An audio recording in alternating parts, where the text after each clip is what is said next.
بسم اللہ الرحمن الرحیم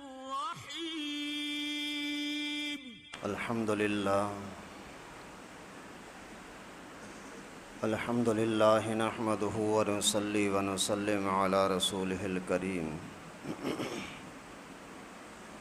اما بعد فاعوذ باللہ من الشیطان الرجیم بسم اللہ الرحمن الرحیم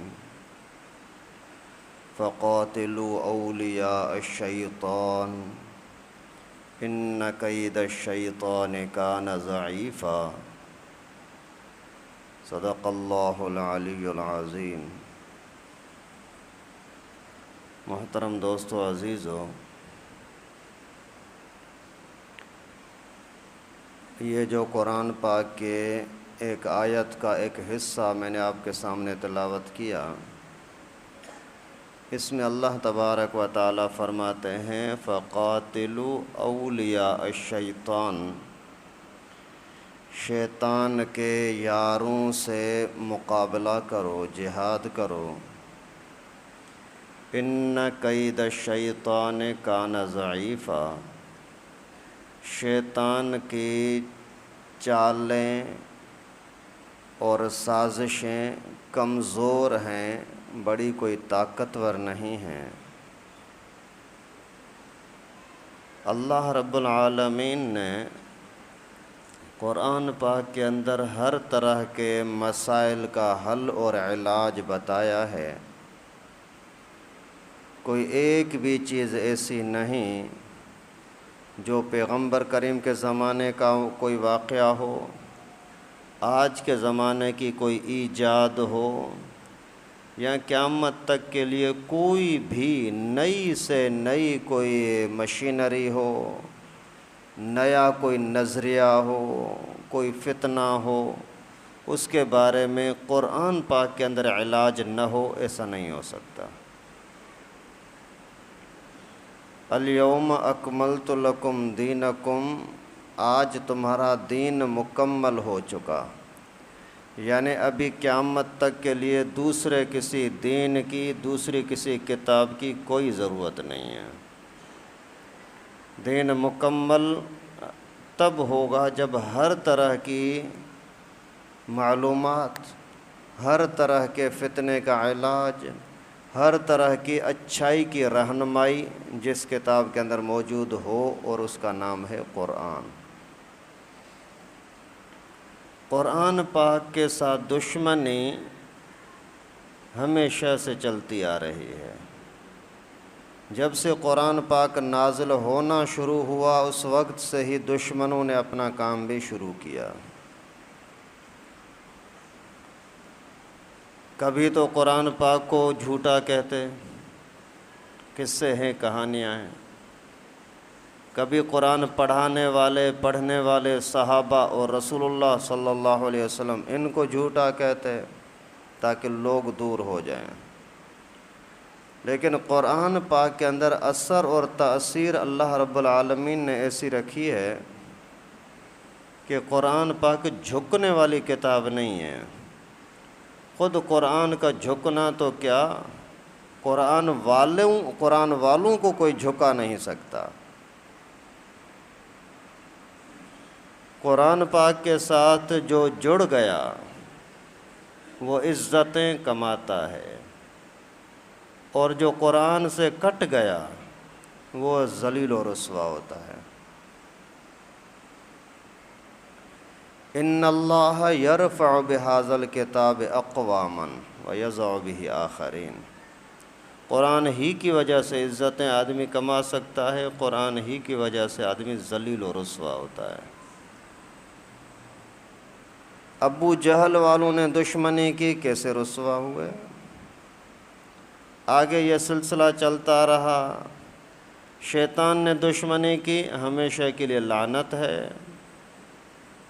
کوئی انسان بھی اگر قرآن پاک کی بے ادبی کرے، توہین کرے، تو وہ بھی رسوائی سے بچ نہیں سکتا۔ لیکن یہ مسلمانوں کا امتحان ہوتا ہے کہ مسلمان سوئے ہوئے ہیں یا ابھی تک نشے میں ہیں۔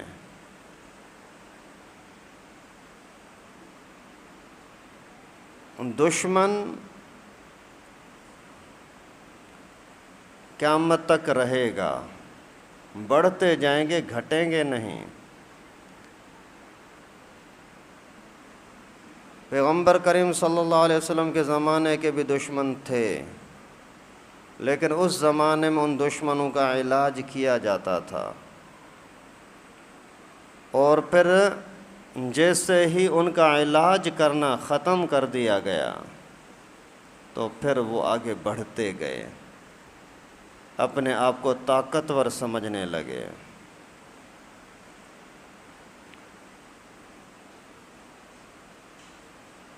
اللہ کے نبی صلی اللہ علیہ وسلم کے زمانے میں اگر کہیں سے اطلاع ملتی کہ یہ قرآن کے، اسلام کے، مسلمانوں کے خلاف سازشیں کر رہے ہیں تو ان سازشوں کو، سازشی لوگوں کو کچلنے کے لیے خود رسول اللہ صلی اللہ علیہ وسلم میدان میں آتے تھے۔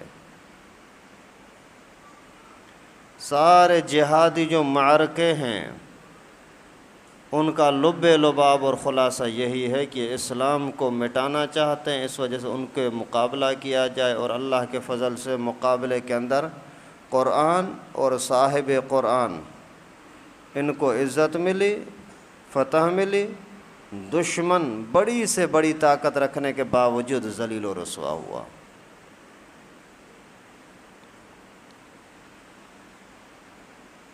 ایک موقع پر غزوہ مریسیع ہوا، مریسی ایک علاقے کا نام ہے، وہاں قوم جو رہتی تھی وہ بنو مستلق قوم تھی، اور ان کا جو بڑا سردار تھا حارث ابن ابو ضماد، بڑا طاقتور، روبدار، سردار، ایک طرح کا بادشاہ۔ اسی کو پتہ لگا کہ اسلام پھیل رہا ہے، قرآن کی تعلیم عام ہو رہی ہے، یہ اس سے برداشت نہیں ہو رہا تھا۔ اس نے پلان بنایا کسی طریقے سے ابھی اسلام کو، مسلمانوں کو، قرآن کو مٹا دوں۔ اس شرارتی بندے نے کیا کیا کہ اعلان کر دیا اپنے علاقے میں، مریسیع میں، نکلو مدینے پر چڑھائی کرنی ہے۔ اللہ کے نبی صلی اللہ علیہ وسلم کو اطلاع ملی کہ وہ اس طرح سے سازشوں میں لگا ہوا ہے۔ کچھ لوگوں کو بھیجا کہ جاؤ معلومات لے آؤ۔ وہ گئے اور پتہ لگا کہ واقعی ہر بندے کی زبان پر یہی ہے، تیاری کرو، تیاری کرو، جانا ہے مدینے، مدینے کو مسمار کرنا ہے، مدینے والوں کو قتل کرنا ہے، ان کے لوگوں کو قید کرنا ہے، ان کی تعلیم کو مٹانا ہے۔ پیغمبر کریم صلی اللہ علیہ وسلم کو آ کر کے اطلاع دی کہ ہاں حضرت یہ باتیں سچی ہیں، اور وہاں باقاعدہ یہ تذکرہ بہت زیادہ ہے کہ مدینے پر چڑھائی کی جائے گی۔ اللہ کے نبی صلی اللہ علیہ وسلم نے بھی اعلان فرما دیا کہ چلو نکلو، تیاری کرو۔ یہاں سے مہاجرین اور انصار تیاری کر کے نکلے، اور جا کر کے اللہ کے فضل و کرم سے اللہ کے نبی کی برکتیں بھی ساتھ تھیں۔ جیسے ہی وہاں اچانک پہنچے تو اسلام کا روب، نبی کا روب، داڑھی پگڑی کا روب ایسا ان کے اوپر چھایا کہ ان کے اندر لڑنے کی جرت ہی نہیں رہی۔ جو پہلے سے تیاری کر رہے تھے کہ ہم جا کر کے حملہ کریں گے، ان کا حال یہ ہوا کہ اپنے گھر میں بھی مقابلہ نہ کر سکے،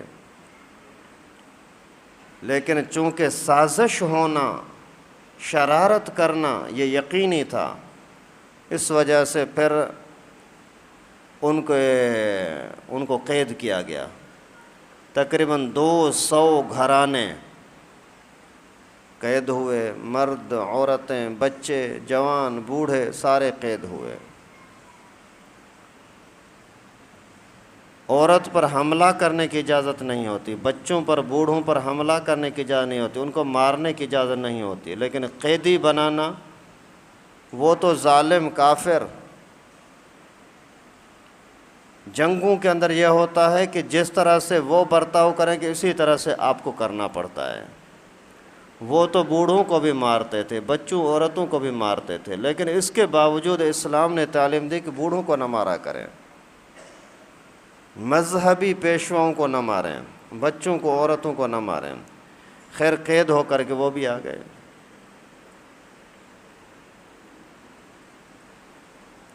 وہ خود اتنا کچھ ظلم کرتے ہیں لیکن اس کے باوجود ظالم اسلام کو کہتے ہیں، اپنے آپ کو مظلوم کہتے ہیں۔ 20 سال تک یہاں افغانستان کے اندر بم گراتے رہے، آگ برساتے رہے، پھر بھی بولتے ہیں کہ ہم امن کے لیے آئے تھے۔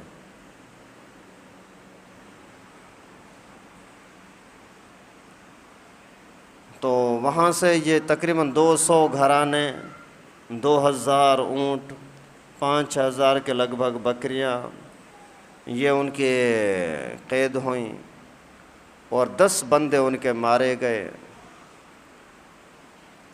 اور یہ خود اس کا سردار کی بیٹی، سردار خود تو بھاگ گیا حارث، لیکن اس کی بیٹی جویریہ رضی اللہ تعالی عنہا یہ بھی گرفتار ہوئیں۔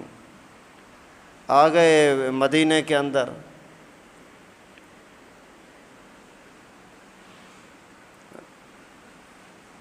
تو خیر یہ قصہ بتلانا مقصد نہیں ہے، یہ واقعہ کئی دفعہ آپ کو بتایا بھی ہے سیرت کے کورسوں کے اندر، لیکن یہاں خاص بات یہ ہے کہ جب اسلام کے خلاف، قرآن کے خلاف، دین کے خلاف سازش کی جائے تو پھر اسلام کی، مسلمانوں کی، مسلمان رہنماؤں کی ذمہ داری ہے کہ اسی سازش کو ٹھکانے لگائیں، مقابلہ کریں۔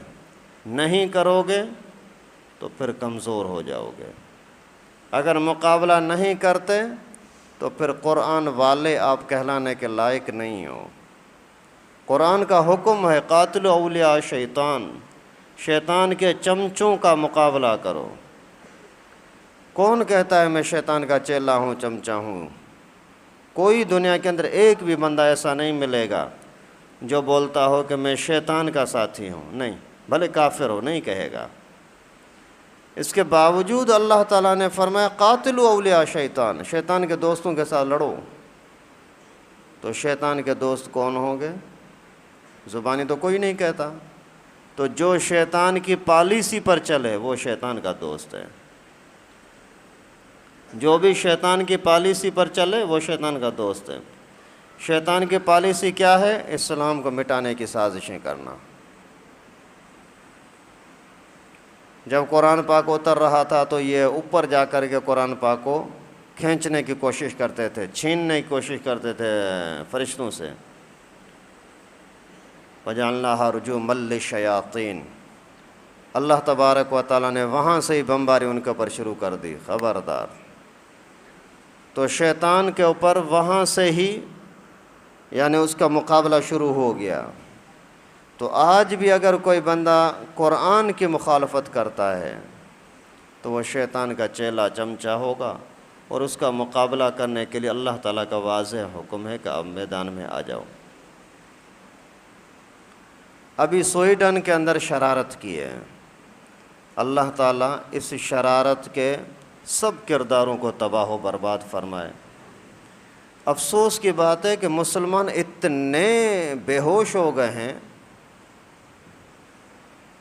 کہ ان ظالموں کو اتنی بڑی جرت ہو گئی، کتاب کو جلا رہے ہیں، قرآن پاک کو جلا رہے ہیں۔ چلو کوئی مجاہد سامنے لڑنے کے لیے ہے، اسی کے ساتھ مقابلہ ہو، اس کو مار دیا، یہ تو سمجھ میں آتا ہے۔ آخر قرآن پاک کو جلانے کا کیا مطلب ہے؟ کیا یہ جلا کر کے پوری دنیا سے قرآن پاک کو ختم کر دیں گے؟ نہیں۔ روس کے اندر جب دہریوں کی حکومت تھی تو مکمل 100% قرآن پاک پر پابندی لگا دی تھی، کوئی ایک بھی قرآن پاک پوری ہمارے ملک کے اندر نہیں ہونا چاہیے۔ تو قرآن پاک کو ختم کر دیا، نہیں کر سکے۔ لوگ زبانی یاد کر کے اور قرآن پاک کے ساتھ محبت کر رہے تھے۔ اللہ تعالیٰ نے انہی کے ملکوں کو پھر ایسے ٹکڑے ٹکڑے کر دیا کہ کئی ساری درجنوں ریاستیں بن گئی، ازبکستان، تاجکستان، پتہ نہیں کیا کیا۔ تو وہ قرآن پاک کو جلا رہے ہیں مسلمانوں کو جانچنے کے لیے کہ واقعی مسلمان ابھی بھی قرآن کو پہچانتے ہیں یا نہیں، قرآن پاک کے ساتھ ذرے برابر کوئی ان کا تعلق ہے یا نہیں ہے۔ اور اس کے باوجود مسلمانوں کو احساس نہیں ہے۔ ان کا اگر مقابلہ نہیں کر سکتے، دشمنی تو کر سکتے ہو، نفرت تو کر سکتے ہو۔ کہتے ہیں اگر تم حافظ قرآن نہیں بن سکے، محافظ قرآن تو بن سکتے ہو۔ اگر قرآن پاک کے حافظ نہیں بن سکے تو اس کی حفاظت تو کر سکتے ہو، کم از کم اتنا ریئیکشن تو دو، ان ظالموں کو پتہ لگے کہ اگر ہم نے اسلام کے مخالفت کی یا مسلمانوں کی مخالفت کی تو ہمارا انجام اچھا نہیں ہوگا۔ لیکن وہ خبیث ہیں، روز روز کسی نہ کسی طرح سے مسلمانوں کے شاعر کو چھیڑ رہے ہیں، اور مسلمان اپنے دندے میں لگا ہوا ہے۔ صحابہ کرام کے زمانے کے مسلمان وہ نہ گھر کی پرواہ کرتے تھے، نہ کاروبار کی پرواہ کرتے تھے، اللہ کے حکم کے فرمان کے پیچھے لگتے تھے۔ نبی پاک کی خواہش کیا ہے وہ کرو بس، شادی نئی ہے پرانی ہے کوئی پرواہ نہیں ہے، حنظلہ ہے نئی شادی ہے، میاں بیوی کے حق ادائیگی میں لگے ہوئے ہیں، اسی وقت اعلان ہوا کہ نکلو باہر میدان جہاد کے اندر، اسی ٹائم پر نکل کر کے بھاگا آیا۔ اور آج کا مسلمان ہے احساس ہی نہیں ہے کہ اسلام کیا کہہ رہا ہے، قرآن کیا کہہ رہا ہے۔ بھائی مجھے تو کاروبار کا مسئلہ ہے، میرے تو گھر کا مسئلہ ہے، قرآن پاک کے ساتھ مسلمانوں کا اتنا تعلق باقی رہ گیا ہے۔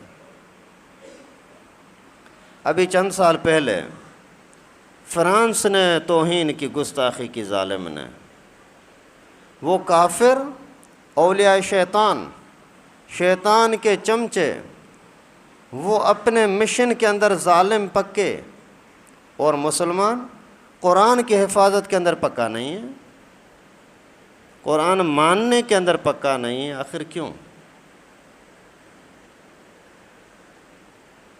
وہ ہماری غیرت کو بار بار للکار رہے ہیں۔ جیسے چور آتا ہے نا، کہتے ہیں باہر سے پہلے چھوٹے چھوٹے کنکر پھینکتا ہے، گھر کے اندر پتھر پھینکتا ہے، اگر اندر سے کوئی آواز آ گئی، پتہ لگ گیا کہ یہ جاگ رہے ہیں، تو وہ باہر سے بھاگ جاتے ہیں، یار یہ جاگ رہے ہیں۔ لیکن اگر آئے جانچنے کے لیے، پہلے پتھر پھینکا، اندر سے آواز نہیں آئی، پھر پتھر پھینکیں گے، پھر آواز نہیں آئی، تو پھر دیوار پر چڑھنے کی کوشش کریں گے، دروازے کو توڑنے کی کوشش کریں گے، اندر سے آ کر کے پورا صفایا کریں گے۔ بالکل اسی طرح کفر ہر کچھ مہینوں کے بعد، سالوں کے بعد مسلمانوں کے اسلامی جذبات سے کھیلتے ہیں، چھیڑتے ہیں۔ اگر یہ جاگ رہے ہیں تو پھر پیچھے بھاگ جاتے ہیں، اگر یہ سوئے ہوئے ہیں تو پھر بڑے سے بڑا حملہ کر لیتے ہیں۔ تو ابھی چند سال پہلے پچھلی حکومت میں فرانس نے گستاخی کی، اس وقت جب یہاں یہ بات ہوئی کہ بھائی حکومتی سطح پر ہوا ہے، کسی فرد نے نہیں کیا، اس وجہ سے حکومتی سطح پر اس کے خلاف آواز بلند کرنی چاہیے۔ تو ہمارے عمران خان نے بولا کہ خبردار، ہم ان کے خلاف احتجاج نہیں کر سکتے، ابھی تک ویڈیو موجود ہیں، ہم ان کو یہ نہیں کہہ سکتے کہ تم نے غلط کیا ہے، لانا تو اسی زبان پر، ہم یہ نہیں کہہ سکتے کہ تم نے غلط کیا ہے، اگر ہم ایسا کریں گے تو ہماری معیشت تباہ ہو جائے گی، ہم دنیا سے یورپ سے کٹ جائیں گے، اتنا بھی اللہ کی ذات میں ایمان نہیں۔ اور پر اگر مسلمانوں نے اپنے طور پر کچھ احتجاج کیا، اسی عمرانی حکومت نے ان مسلمانوں پر، نبی کے عزت و ناموس پر احتجاج کرنے والوں پر گولیاں برسائیں۔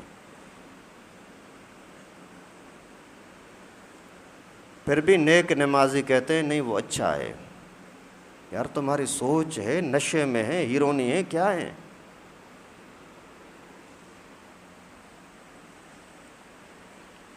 تو انہوں نے اس وقت میں چھیڑا تو ری ایکشن کچھ بھی مسلمانوں کی طرف سے نہیں آیا، اور وہ بڑا خوش ہوئے کہ اچھا ہوا مسلمان آپس میں ہی لڑ رہے ہیں۔ ہمارے ایسے چیلے چمچے اسلامی ملکوں کے اندر آ چکے ہیں کہ وہ ہمارے خلاف بولنے والے مسلمانوں کو کچلیں گے، ماریں گے، گولیاں برسائیں گے۔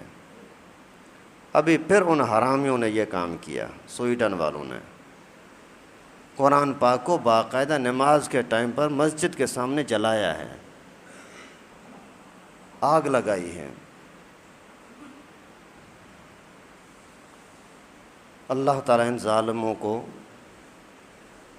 ہمارے سامنے ہی، ہماری زندگی میں ہی کوئی تباہ و برباد فرمائے، آئندہ آنے والے نسلوں کے لیے سبق ہو جائے۔ ابھی پھر انہوں نے شرارت کی، تو پھر مسلمانوں کے اوپر لازم ہے کہ احتجاج کریں، ان کو بتلائیں کہ ہم ایسی چیزیں برداشت نہیں کر سکتے۔ بھوکا پیاسا رہنا برداشت ہو سکتا ہے، زندگی اور موت، زندہ رہنا یہ بھی ٹھیک، موت آنا تو بھی ٹھیک، لیکن ایمان جانا اس کو ہم برداشت نہیں کر سکتے۔ ابھی اس وقت چونکہ حکومت کے اندر کچھ علماء بھی ہیں، جمعیت والے بھی ہیں، باقاعدہ پارلیمانی سطح پر بھی احتجاج ہوا ہے، حکومتی سطح پر بھی ہوا۔ خود وزیر اعظم، پہلا وزیر اعظم کہتا تھا کہ نہ کرو نہیں تو ہم تمہیں ماریں گے، اور اس نے خود احتجاج کیا۔ لیکن ہم مسلمان ہونے کے ناطے ہماری بھی تو کچھ ذمہ داری ہے۔ تو عالمی مجلس تحفظ ختم نبوت والوں کی طرف سے بھی، جمعیت علماء اسلام کی طرف سے بھی آج حکم ہے کسی سویڈن کے خلاف احتجاج کے طور پر نکلیں باہر اور اپنا احتجاج ریکارڈ کرائیں۔ آج کے زمانے کا جہاد یہی ہے کہ آپ کسی بھی طرح سے کفر کو کمزور کریں، کفر کو کمزور کرنا یہ جہاد ہے، اسلام کو قوت دینا یہ جہاد ہے، کسی بھی طریقے سے ہو سکتا ہے۔ آپ بیان کر کے اور کفر کے خلاف نفرت دلاتے ہو اور اسلام کی عزت سمجھاتے ہو، یہ بھی جہاد ہے۔ آپ دو چار بندے آپس میں بیٹھے کچہری گپ شپ کر رہے ہو، اس کے اندر بھی آپ نے اسلام کی ذہن سازی کی، اسلام کے دشمنوں کے خلاف نفرت پھیلائی، یہ بھی جہاد ہے۔ ابھی آپ جا کر کے وہاں گولیوں کے ساتھ لڑ تو نہیں سکتے، لیکن کم از کم ان کے خلاف احتجاج کر کے ان کے ساتھ بائیکاٹ تو کر سکتے ہیں۔ اس وجہ سے آج 4 بجے وہاں پریس کلب پر پہنچنے کا حکم فرمایا علماء نے، بزرگوں نے۔ جن کو قرآن پاک کے ساتھ محبت ہے وہ وہاں پہنچنے کی کوشش کریں۔ 3 بجے یہاں 2:45 3 بجے لی مارکیٹ میں اکٹھا ہونا ہے، پھر آگے جانا ہے۔ اس وجہ سے سارے ساتھی جانے کی ضرور کوشش کریں۔ وہاں تک جا سکتے ہیں ٹھیک ہے، لی مارکیٹ تک جا سکتے ہیں، جا کر کے ان بزرگوں کے ساتھ، اسلام کے حمایت میں نکلنے والوں کے ساتھ جا کر کے 2-4 منٹ کے لیے کھڑا ہونا کہ بھائی ہم بھی تمہارے ساتھ ہیں، ہمارا اسلام کے دشمنوں کے ساتھ دشمنی ہے، یہ بھی انشاءاللہ العزیز قیامت کے دن ہمارے لیے باعث نجات ہو سکتا ہے۔ ابھی 1 سال پہلے، گزشتہ سال شاید رمضان کے مہینے میں یا اس رمضان میں، اسی سویڈن ملک کے اندر ایک اور بڑا عجیب فتنہ کیا تھا ظالموں نے۔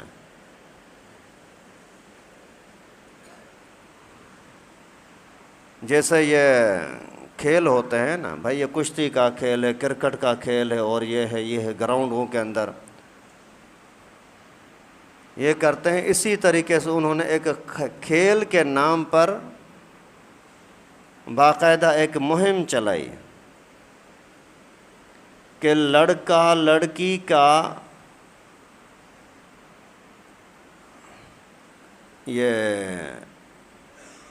یعنی زنا کا کھیل کھلے میدان کے اندر جیسے لوگ عام کھیل کھیلتے ہیں، اسی طریقے سے زنا کرنے کے لیے کون کون تیار ہیں۔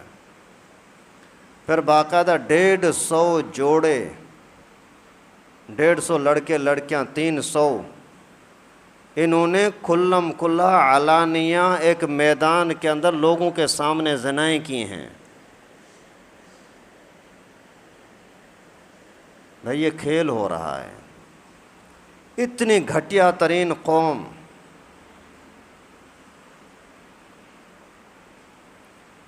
جن کی نسل دیکھو، غیرت، حیا، نسب، سلسلہ کوئی نام و نشان نہیں ہے، وہ بھی آج مسلمانوں کو للکار رہے ہیں اور امتحان لے رہے ہیں کہ دیکھیں مسلمان کتنے پانی میں ہیں۔ اس وجہ سے اگر مسلمان جاگتے رہے تو انشاءاللہ ان کی یہ سازشیں ناکام رہیں گی، لیکن اگر مسلمان نشے میں پڑے رہے، بے ہوشی میں پڑے رہے، کام کاج اور روزی دندہ اور گھر کے بہانوں میں پڑے رہے، تو وہ بھی اتنے بڑے طاقتور شیطان کے چاپلوس ہیں جو حضرت آدم علیہ السلام کے زمانے سے لے کر آج تک تمہارا دشمن ہے، اور دشمنی پر باقاعدہ سنجیدگی کے ساتھ ڈٹا ہوا ہے، ہٹنے کے لیے، جھکنے کے لیے تیار نہیں ہے۔